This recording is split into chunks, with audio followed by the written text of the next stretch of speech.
안녕하세요. 벌써 이 강의의 마지막 시리즈네요.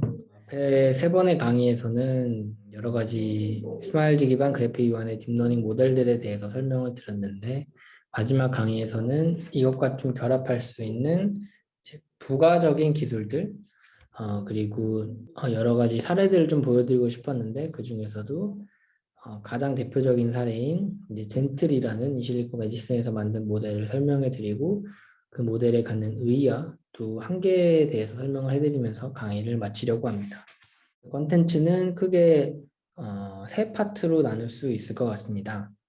먼저 이제 강화학습을 이용한 분자 디자인에 대해서 설명을 드릴 거고요. 강화학습이 굉장히 파워풀한 툴로서 분자 디자인에서도 굉장히 다양하게 사용이 되는데, 어떤 어플리케이션들이 있는지에 대해서 조금 설명을 드리려고 하고, 그리고 다음으로 앞에와는 조금 다른 어프치로 어떤 분자를 반응의 집합으로서 봄으로써 분자를 설계하는 방식에 대해서 설명을 드리도록 하겠습니다. 그리고 마지막으로 젠틀이라는 모델, 아마 신약 개발에 관심이 있으신 분들은 뭐 AI 연구를 하시는 분이나 아니면 신약 개발 쪽에 있으신 분은 다 아실 텐데, 젠틀이라는 이 실리콘 매디슨에서 만든 모델이 굉장히 핫했었죠. 그 모델에 대해서 설명을 드리도록 하겠습니다. 이 모델에 대해서 설명을 드릴 때는 단순히 뭐 이 모델이 뭐 완벽하고 이런 거 좋다는 것보다는 어떤 의미가 있고 어떻게 작동을 하고 또 좀 한계에 대해서 말씀을 드리려고 합니다. 음, 한계에 대해서 말씀을 드리는 이유는 딥러닝을 이용한 신약 개발은 굉장히 아직은 좀 초기 단계라고 저는 생각을 해요. 이게 당연히 완성된 기술도 아니고 앞으로 지금까지 보여준 것보다 앞으로 발전해야 될 게 더 많은 분야라고 생각을 하고, 근데 가끔 이제 이런 젠틀 같은 모델을 보고 뭔가 되게 쉽게 이 분야가 해결될 것 같이 생각하시는 분들도 있는 것 같아서 좀 한계에 대해 설명을 드리고, 앞으로 어떤 점들 개선이 돼야 더 좋은 모델이 될 수 있다, 이런 점들에 대해서 말씀을 드리려고 합니다. 먼저 강화학습에 대해서 간단하게 설명을 드릴게요. 강화학습이 약간 수학적인 백그라운드도 필요하고 조금 복잡한 면이 있는데, 이 모델의 이 슬라이드에서는 간략하게 좀 정성적으로 이제 개념을 잡기 위한 용도로 설명을 드리도록 하겠습니다. 강화학습의 기본 틀은 어떤 행동을 했을 때 이 행동에 대한 보상을 인바이러먼트가 주는 거죠. 에이전트하고 인바이러먼트 두 개가 있는데, 이 에이전트가 어떤 행동을 했을 때 그 행동에 대한 리워드를 에이전트한테 주게 됩니다. 그럼 이 에이전트는 어떤 보상을 받게 되면 다음번에는 똑같은 상황에서 보상을 받았던 행동을 할 확률이 높아지고요. 만약에 보상 대신에 그러니까 음의 보상, 페널티를 받게 되면 다음 같은 상황에서는 다른 행동을 하게 됩니다. 행동을 하도록 학습이 됩니다. 그러면 이 과정이 이렇게 반복이 되게 되면 어떤 여러 가지 상황들에 대해서 이 보상을 최대화하는 쪽으로 에이전트가 행동을 하게 됩니다. 뭐 좀 더 좋은 좀 더 엄밀하고 수학적인 설명이 있을 수 있는데, 이 강의는 강화학습에 대한 그 강의는 아니니까요. 이 정도로 설명을 하도록 하겠습니다. 이걸 좀 분자 생성에 대해서 적용을 해서 설명을 해보면, 먼저 시나리오 1번으로 어떤 이 에이전트가 이제 분자를 만드는 앤데요. 이 에이전트가 분자를 만듭니다. 근데 어떤 내가 원하는 물성을 개선하는 쪽으로 분자를 만들었다라고 하면 그 인바이러먼트가 리워드를 주게 됩니다. 그러면 동일한 상황에서 에이전트는 같은 분자를 만들어낼 확률이 높아지겠죠. 두 번째 시나리오, 처음에 모델 랜덤하니까 또 다르게 작용할 수 있겠죠. 예를 들어 에이전트가 분자를 만들었어요. 근데 내가 타겟으로 하는 물성이 안 좋아졌습니다. 그러면 이 경우에는 페널티를 받게 됩니다. 혹은 뭐 음의 리워드라고 할 수도 있고, 아니면 뭐 리워드 값이 작을 수도 있고, 이거는 다양할 수 있는데 여기서 페널티라고 표현하면, 그러면 이 에이전트는 같은 상황에서 같은 분자를 나타낼 확률이 낮아지게 되는 거죠. 이 과정을 쭈루루 반복을 하게 되면 분자가 원하는 물성을 갖는 분자를 생성해낼 수 있게 됩니다. 그림으로 다시 한번 설명을 드리면 이제 에이전트, 이게 분자 생성 모델인데 어떤 행동을 합니다. 행동을 한다는 건 분자를 만들어낸다는 거고요. 이 분자를 만들어내게 되면 이 environment에서 이 만든 분자에 대한 평가를 합니다. 그러면 평가를 해서 내가 원하는 분자가 나오면 보상을, 안 좋은 분자가 나오면 페널티를 주게 되고, 이것들이 이 분자 생성 모델에 반영이 됩니다. 이 과정을 이제 수십만 번, 수백만 번 돌게 되면 원하는 분자를 만들어낼 수 있게 됩니다.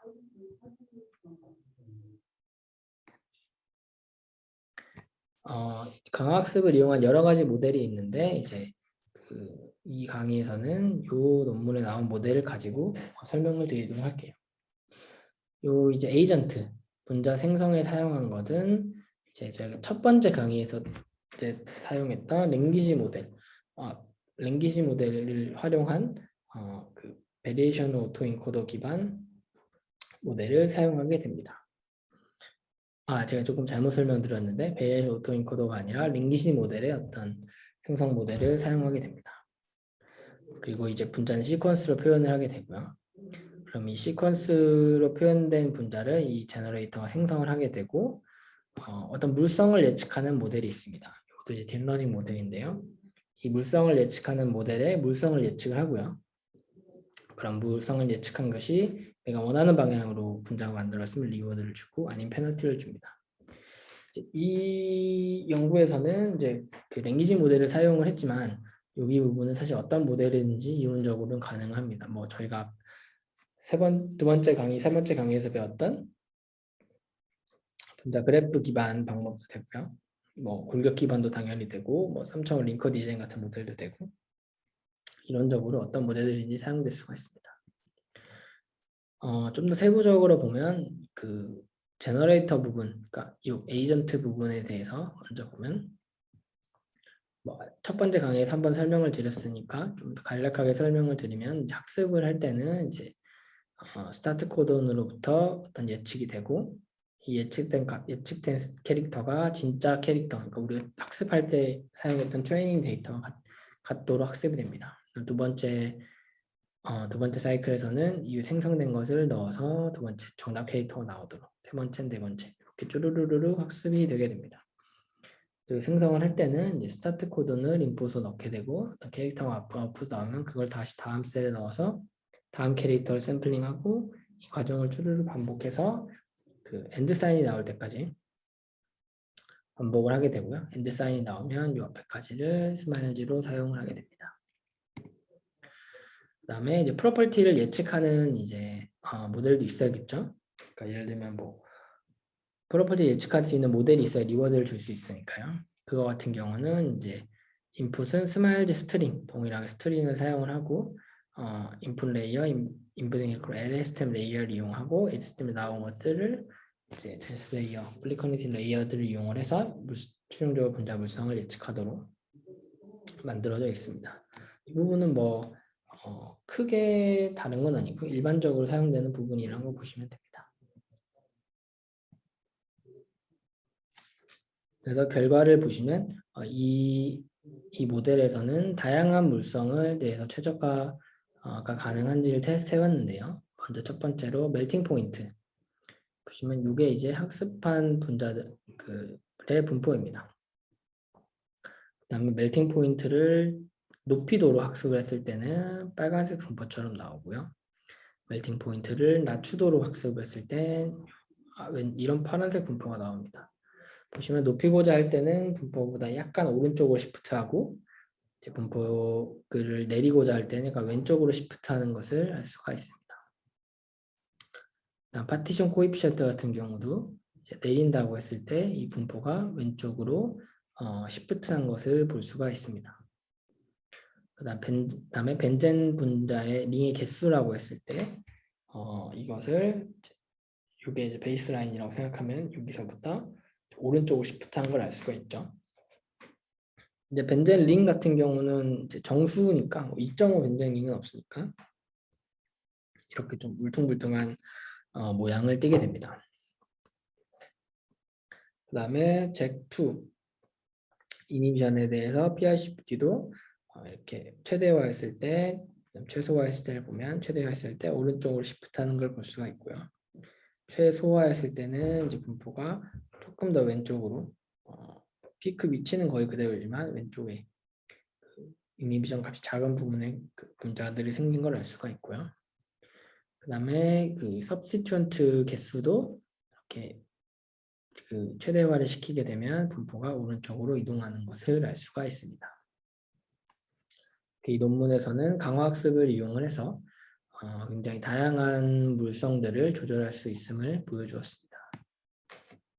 조금 분자를 직접 보시면 오른쪽은 작은 작용의 개수를 최대화하는 경우인데 리워드가 작은 분자는 이렇게 되고요.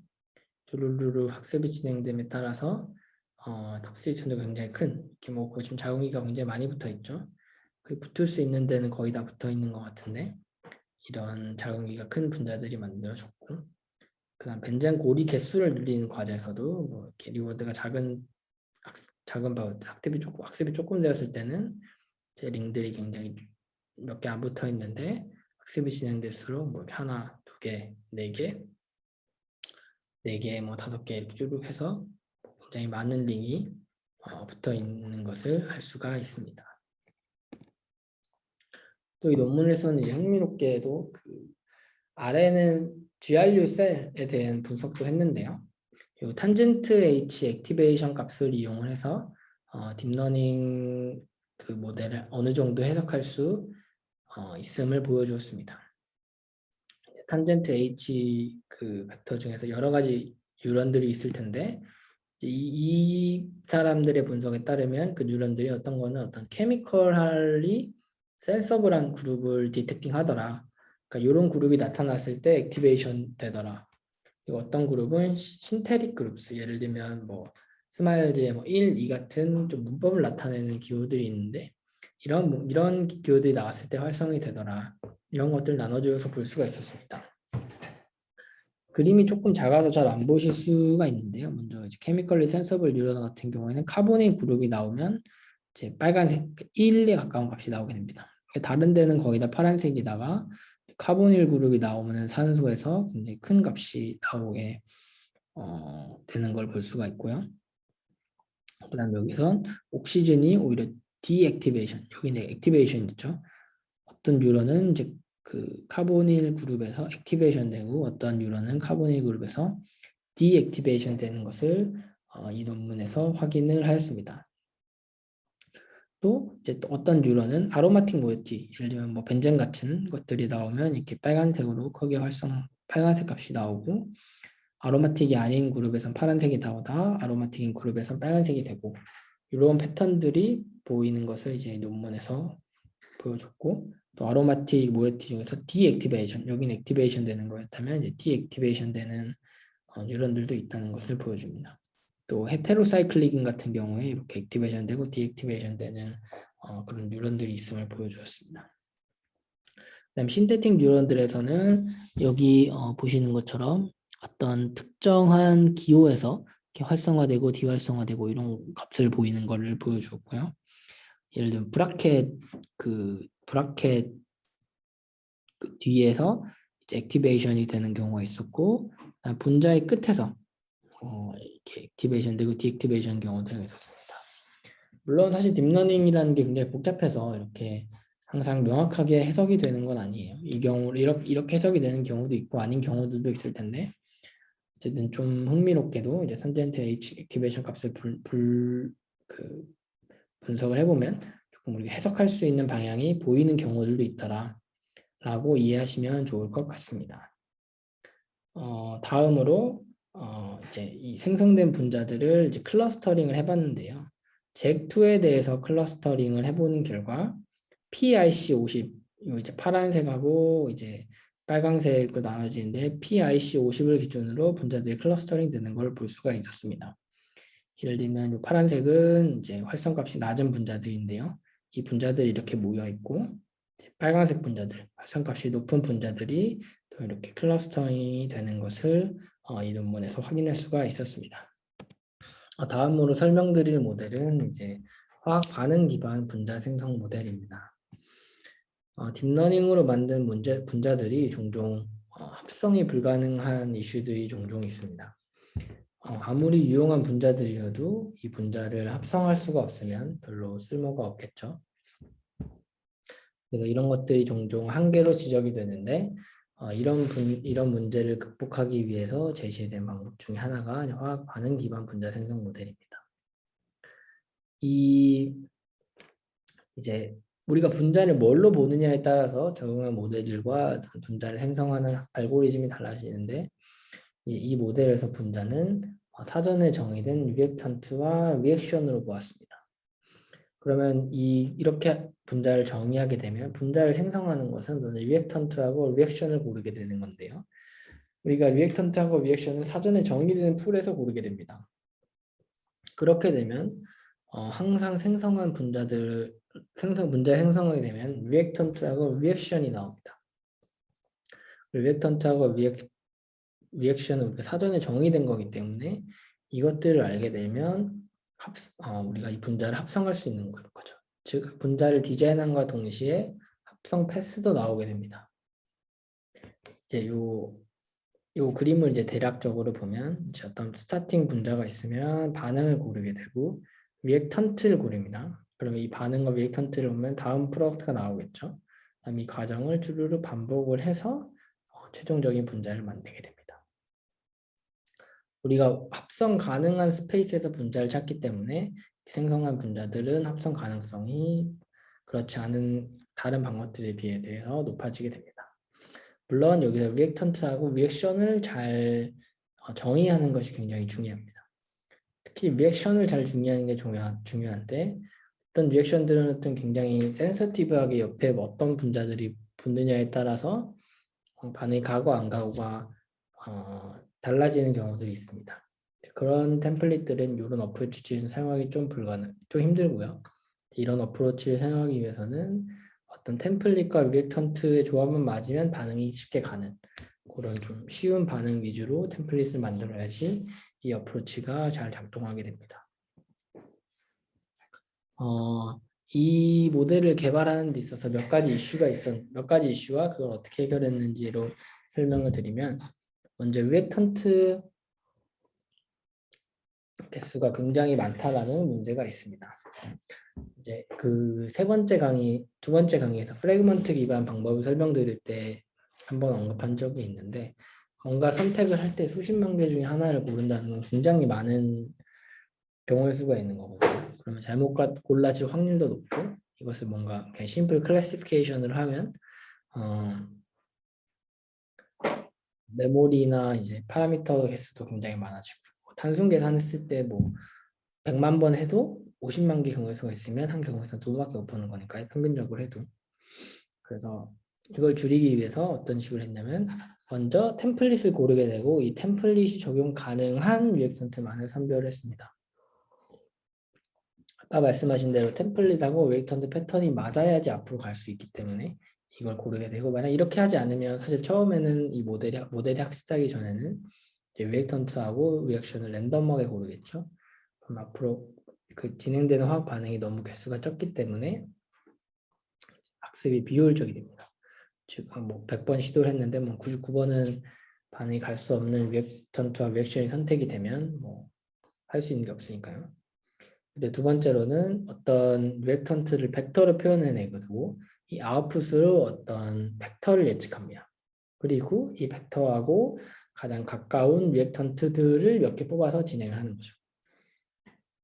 이렇게 하면 상대적으로 상대적으로 많은 리액턴트들을 다룰 수가 있습니다. 위에서 말씀하신 대로 말씀드린 대로 인밸리드한 템플릿이 골라져서 반응이 진행되지 않는 경우들도 많은데 이제 템플릿에 마스킹을 해서 유효한 템플릿만 선택되도록 진행하게 됩니다. 즉 리액턴트 R1이 있으면 R1이 갈 수 있는 템플릿만 정하고 R1하고 템플릿이 정해지면 이거에 맞는 R2를 정하고 이런 식으로 됩니다. 그래서 총 이제 15개의 유니몰레큘러 그리고 82개 바이몰레 리액션 템플릿을 사용을 했습니다. 유니몰랄은 분자 하나만 가지고 진행되는 반응이고 바이몰레큘은 분자 2개가 만나야지 진행되는 반응입니다. 그럼 유니몰레큘 같은 경우는 이제 R2를 선택할 필요가 없기 때문에 유니몰레큘러 리액션 템플릿이 선택된 경우는 리액션 파트너를 따로 선택하지 않고 바로 화학 반응을 진행시킵니다. 전체적인 아키텍처인데요. 이거를 한번 설명을 드리면 R1이 리액턴트로 나오게 되고요. 그 다음에 이제 템플릿 마스크가 됐을 때 이제 어떤 템플릿이 적용 가능한 템플릿만 중에서 템플릿을 고르게 됩니다. 그러면 이 R1하고 T가 나오면 이제 이 액션이 결정이 되는 거죠. 그다음에 R1하고 템플릿하고 R1하고 템플릿이 나오게 되면 요것의 아웃풋 액션, 요게 어떤 벡터가 됩니다. 그러면 이 R1, 리액턴트, 템플릿, 그리고 액션이 정해지면 이 액션이 이제 리액턴트 2를 고르는데 사용되는 벡터인데, 그러면 이 A와 제일 유사한 케이스 니어리스트 네이버를 몇 개 고르게 되고요. 그다음 리액션 프리딕터가 이 골라진 리액턴트들과 반응을 진행을 시킵니다. 그리고 이제 스코어링 펑션을 이용을 해서 각각의 프로덕트의 스코어를 매기게 되고, 이 프로덕트의 스코어들 중에서 제일 큰 값이 이제 리워드가 됩니다. 그러면 이때 뭐 리워드가 뭐 양수냐 음수냐 뭐 이런 거에 따라서 이 관련된 뉴럴 네트워크들의 파라미터가 업데이트가 됩니다. 뭐 일종의 이제 K계만 한다는 게 K가 뭐 리액턴트 풀의 사이즈가 똑같으면 모든 리액턴트 풀을 쓰는 거고요. 조금 네거티브 샘플링이랑은 조금 다르긴 하지만 비슷한 뭐 어떤 점에서는 몇 개만 골라서 한다는 점에서 비슷하다고 볼 수도 있습니다. 이 결과를 세 가지 HIV 타겟에 대한 후보물질 생성 과제에 적용했습니다.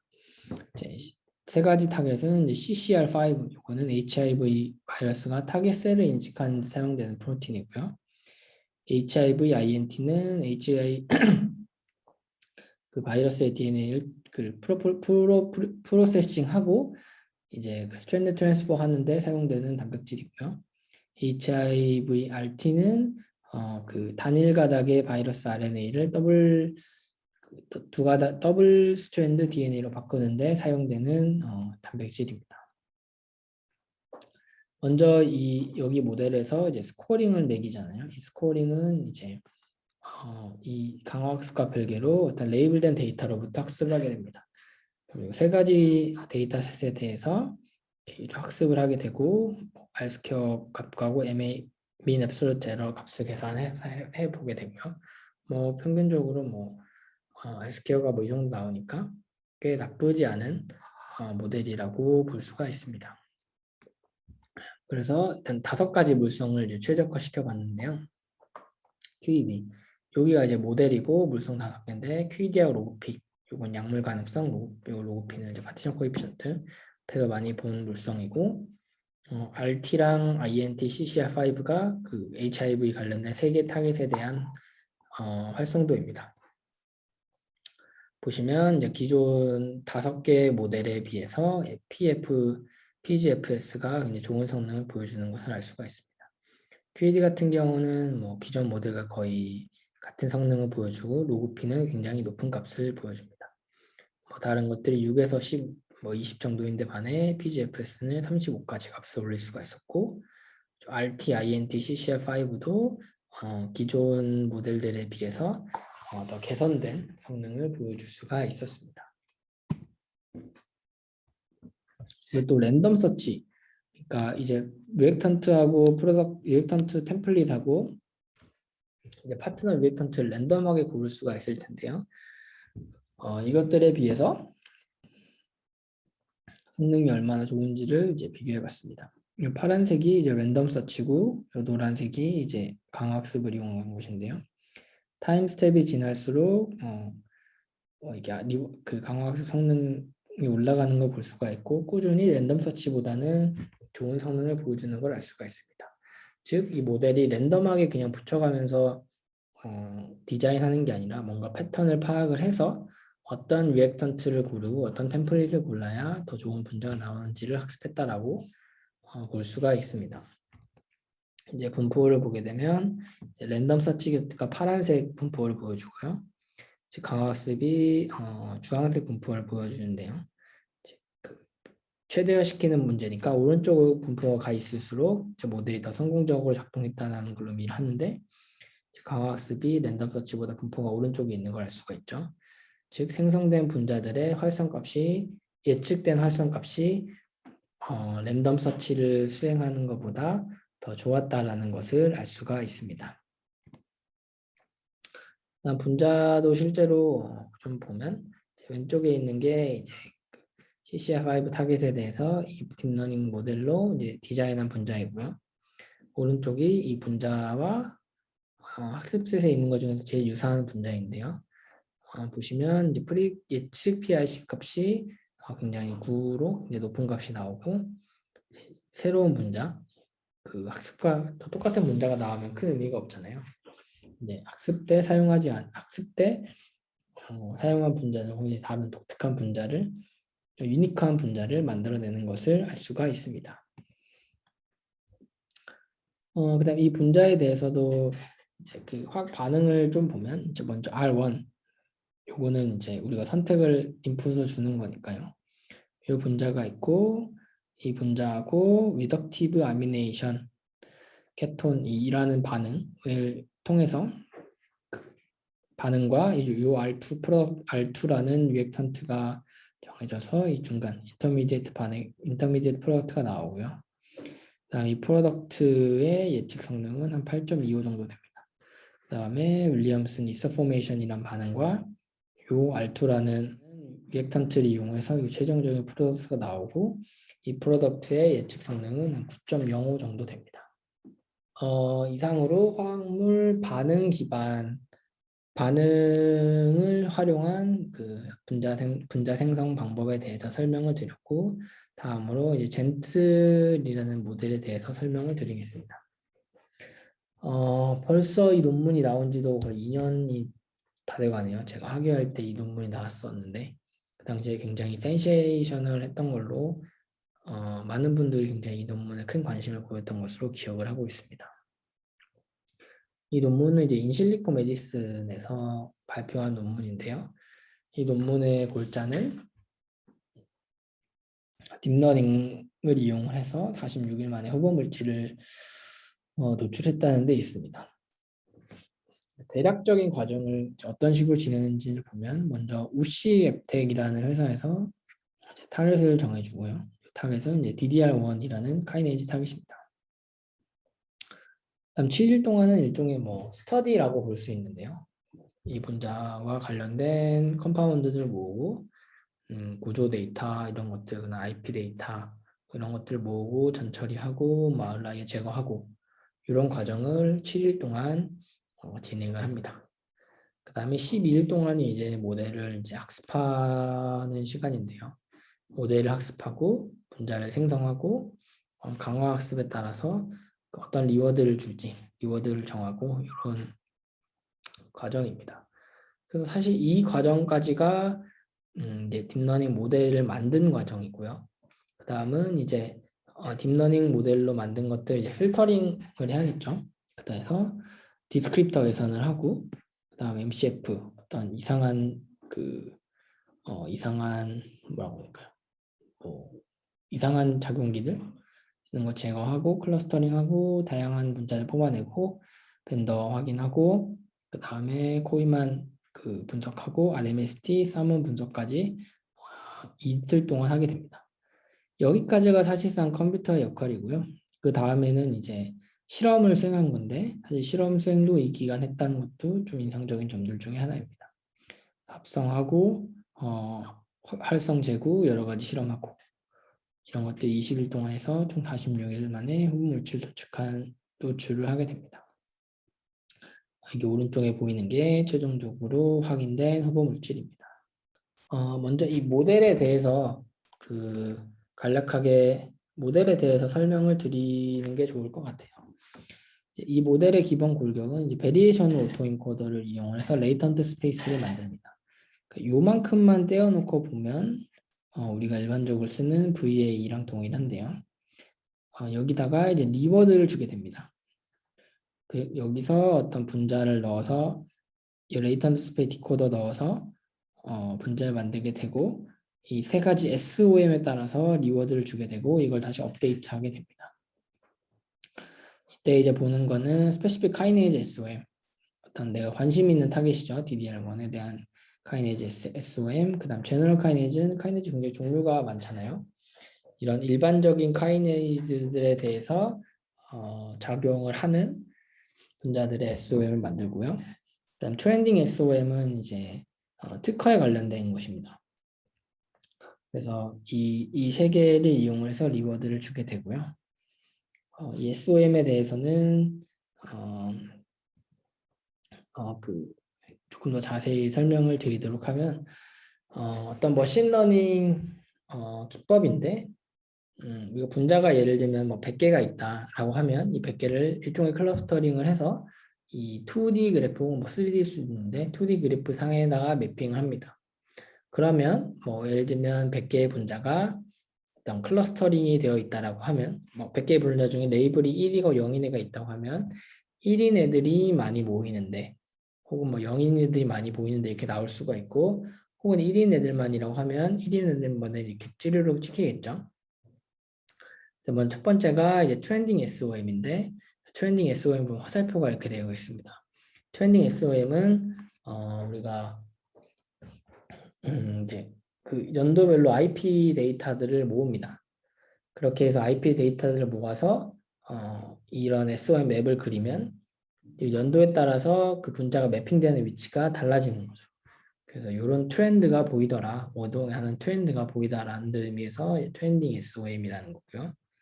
이번에 카이네이즈 이니비터는 그 카이네이즈 이니비터들을 모아가지고 2D 이 SOM을 해서 맵을 찍으면 이렇게 많이 찍히는 데가 있고 적게 찍히는 데가 있습니다. 이런 맵을 이제 이용을 해가지고 리워드를 주게 되는 거죠.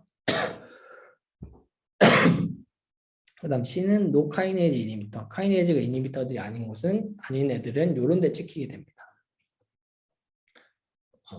이제 D번 같은 경우가 이제 그 리워드를 받는 애들인데 보시면 이렇게 그 카이네이즈 이니비터들이 많이 찍히는 곳이 있겠죠. 그럼 어떤 분자를 넣으면 어느 위치에 찍힐지가 값이 나오게 됩니다. 그럼 예를 들면 이 분자가 이런 데 찍혔다. 이런 데는 카이네이즈 이니비터들이 찍히는 2D 맵 상이거든요. 그럼 2D 맵 상에 카이네이즈들이 많이 찍히는 곳에 이 분자가 찍혔기 때문에 이 분자도 카이네이즈 이니비터 확률이 높다. 그런 경우는 리워드를 받겠죠. 그때 어떤 분자들 인풋으로 해서 매핑을 했더니 이런 데 찍혔다. 그래서 이런 데는 뭐 아무리 카이네이즈 이니비터는 이쪽으로 매핑이 안 되니까 이쪽에 매핑이 된 분자는 카이네이즈 이니비터 확률이 낮다. 그래서 이 하얀 점이 이제 리워드를 줄 만한 곳이다라고 이제 체크를 해놓은 것입니다. 그래서 이 분자가 이 하얀 데 찍히면 리워드를 주고 아닌 데 찍히면 페널티를 주고 혹은 뭐 적은 리워드를 주고 이렇게 할 수 있겠죠. 젠틀의 생성 과정을 조금 더 살펴보면 3만 개의 분자를 생성하게 됩니다. 딥러닝 모델을 학습한 뒤에 이제 3만 개의 분자를 생성을 하게 되고요. 이 중에서 12,147개를 고르게 됩니다. 그다음 이 12,147개를 여러 가지 디스크립터를 이용해서 1차적으로 선별을 하게 됩니다. 몰레큘러 웨이트, 로그피, TPSA 뭐 이런 것들에 대한 필터들이 굉장히 많이 있잖아요. 드럭이 되기 위해 적정값 이 정도 안에서 값을 가져야 된다 이런 데이터들이 이런 그 기준들이 있을 텐데요. 이런 기준들에 따라서 분자를 필터링을 하고요. 그다음 150개의 MCF 어떤 패턴을 가진 분자들을 제거하는 건데 뭐 주로 톡식한 분자를 제거하는 데 사용이 되는데요. 아마도 이 실험팀에서 150개 정도의 인하우스 MCF가 있었던 것 같아요. 그럼 이것을 이용해서 이 필터링을 해서 이 MCF가 적용되지 않는 애들만 찾아냅니다. 그렇게 해서 7,912개가 남고요. 7912개를 다시 클러스터링을 해서 문제를 뽑아내고, 그다음 아까 세거의 SOM 필터링을 이용해서 이걸 리워드를 줬는데도 사용을 했지만 필터링을 하는데도 사용을 했습니다. 이 SOM 값을 기준으로 필터링을 하고요. 그 다음에 이제 도킹 계산을 이용해서 파마코포어를 분석을 했습니다. 그리고 이제 사몬 매핑을 통해서 최종적으로 분자를 선정을 하고, 뭐 아무리 합성 가능성 이런 거는 사람이 봐야겠죠. 그래서 최종적으로 40개의 분자를 합성을 하고 바이올로지컬 에세이를 차례차례 진행을 해서 최종적인 분자를 선별하게 됩니다. 실험 과정도 보면은 먼저 인비트로 액티비티 에세이를 합니다. 인비트로 액티비티 에세이 같은 경우는 이제 뭐 우선 타겟의 활성을 보이는 분자를 고르는 게 중요하니까 그걸 인비트로 상에서 활성을 체크해서 분자를 선별하고요. 다음으로 셀 컬처 상에서 액티비티 에세이를 재고요. 다음으로 셀 컬처 상에서 파이브시스 에세이를 통해서 분자를 선별하고, 그 다음에 사이토크롬 CYP란다. 사이토크롬에 대해서 이미션을 보여주는 것들을 제거를 하고요. 그다음 마이크로조멀 스테빌리티를 제거를 하고, 버퍼 스테빌리티, 그다음 파먹고 키네틱 스터디를 통해서 최종적으로 실험을 통과한 분자들을 선별을 하게 됩니다. 이렇게 해서 선별된 6개의 분자를 보여주는데요. 먼저 첫 번째 분자는 이제 DDR1에 대해서는 ICPT가 10나노몰 정도 되고, DDR2에 대해서는 234나노몰 정도 됩니다. 그리고 두 번째 분자는 ICPT가 DDR1에 대해서는 21, DDR2는 76나노몰 보여주고요. 나머지 분자들은 활성값이 조금 안 좋은데, 세 번째 분자는 DDR1에 대해서는 1000나노몰, DDR2에 대해서는 649나노몰의 활성값을 보여주게 됩니다. 그 다음 네 번째 분자는 DDR1에 대해서는 278나노몰, 그리고 DDR2에 대해서는 162나노몰을 보여주고요. 5번은 DDR1에 대해서는 이 정도면 거의 마이크로몰 단위의 활성 측정이 안 될 정도의 활성을 보여주고, 6번도 마찬가지입니다. 보시면 이제 5번, 6번은 거의 활성이 안 나오는 걸로 보이고, 3번, 4번은 괜찮은 활성을 보여주고요. 1번, 2번이 가장 좋은 활성값을 보여줍니다. 그 중에서도 이제 1번이 다 실험을 해보니까 2번보다는 다른 실험 테스트에서 좋은 성능을 보여주는 것을 확인을 하게 됩니다. 그래서 최종적으로 1번 컴파운드가 가장 좋다, 여러 가지 테스트 해봤을 때라고 결론을 내리게 됩니다. 몇 가지 이제 시뮬레이션 분석한 결과들인데요. 이거는 이제 플라스마 컨센트레이션을 봐서 시간이 지날수록 농도가 적절하게 낮아지는 것을 확인을 할 수가 있었고요. 그리고 이제 도킹 계산하고 RMSD를 보면 이제 이거는 도킹 계산한 컨포머하고 그 양자 계산을 한 컨포머가 얼마나 잘 온라인이 되는지를 보는 건데요. 이게 차이가 크게 되면 우리가 양자 계산했을 때는 것은 이제 진공 상태에 있을 때 구조이고, 도킹 계산했을 때 구조하고 진공 상태에 있을 때 구조가 차이가 많이 나면 도킹이 됐을 때 이제 컨스트레인트가 많이 걸린다라는 걸 의미하는데, 이렇게 잘 온라인 되는 걸로 봐서는 이제 바인딩 했을 때도 리스트레인트가 크지 않고 잘 붙어 있을 것이다 라는 거를 추정해 볼 수가 있고, 그 다음에 이걸 도킹 계산해 가지고 하이드로젠 본딩 하는 것을 보면 그 프로틴들과 이제 하이드로젠 본딩을 해서 안정하게 붙어 있을 수 있을 것이다, 이렇게 추정해 볼 수가 있습니다. 여기까지 젠틀에 대한 설명하고 젠틀의 성공적으로 기여한 점에 대해서 말씀을 드렸는데, 역시 한계에 대해서도 한번 말씀을 꼭 드려야 할 것 같아요. 먼저 가장 큰 문제점은 이 논문이 출판되고 난 뒤에 이제 나타난 결과인데, 왼쪽이 아까 AI가 만든 분자입니다. 요 분자, 1번의 요 분자고요. 2번이 이제 포나티닙이라고, 이 분자는 이미 FDA 허가를 받은 약물입니다. 근데 이 포나틴이 만약 이 AI를 만드는 데 사용이 되지 않았다면 뭐 이것들이 두 개가 유사한 게 큰 문제가 아닌데 문제는 이게 사용이 되었다는 거죠. 그러니까 보시면 이제 빨간색 부분이 공통된 부분인데 좀 뭐 다소 트리비얼하다고 할까요? 트리비얼한 모디피케이션이라고 볼 수도 있습니다. 사실 이 후보 물질을 만드는 여러 가지 이유 여러 가지 중요한 면 중 하나가 특허가 되느냐인데 이렇게 특허가 이미 복원해 본 적을 유사하면 사실 조금 약물로서의 가치는 많이 떨어지게 됩니다.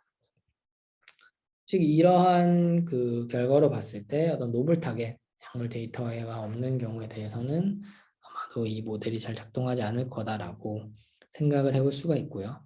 이런 문제가 왜 발생했을까 생각해 보면 결국 학습 데이터가 많지 않기 때문에 이런 문제가 생겼을 거다. 딥러닝에 잘 알려진 문제죠. 그런 문제가 있는 걸로 생각이 되고요. 사실 이거는 순수하게 데이터 방법만으로는 해결하기 쉽지 않은 문제입니다. 그래서 여러 가지 테크닉들이 조금 필요한데 아직까지 뭐 마스터 솔루션이라고 할 만한 것들은 없고요. 그다음 또 하나 바이올로지컬 테스트를 통과했는데 사실 학습 단계에서는 이 모든 걸 고려하지 않거든요. 그래서 이 과정을 빠르게 통과한 거는 사실 AI의 기여다라고 보기는 조금 어렵습니다. 학습할 때부터 뭐 이런 물성들을 고려할 수 있어로 학습이 되면 좀 다른 얘기가 되는데 그래서 좀뭐 활성뿐만 아니라 다른 것도 AI 효과다라고 얘기하는 거는 조금 무리가 있는 것 같아요. 그래서 젠틀은 뭐 어떤 AI 신약 개발에 굉장히 많은 사람들의 관심을 끄는 그런 역할을 했지만 기술적으로는 조금 보완이 필요하고 이 결과에서 보면 알 수 있듯이 뭐 젠틀 이용하면 모든 타겟에 대해서 약물을 찾을 수 있다. 이렇게 생각할 수는 없을 것 같습니다. 뭐 여기까지가 제가 네 번째 강의에서 준비한 내용이고요. 네 번째 강의도 잘 들어주셔서 감사하고 첫 번째부터 네 번째 강의까지 모두 들어주신 분들에게 감사의 말씀을 드립니다. 신약 개발에 대해서 연구하고 계신 분이거나 좀 관심을 갖고 기술에 대해서 공부하고 싶은 분들에게 작지만 도움이 됐으면 좋겠습니다. 그럼 제 발표를 들어주셔서 감사합니다.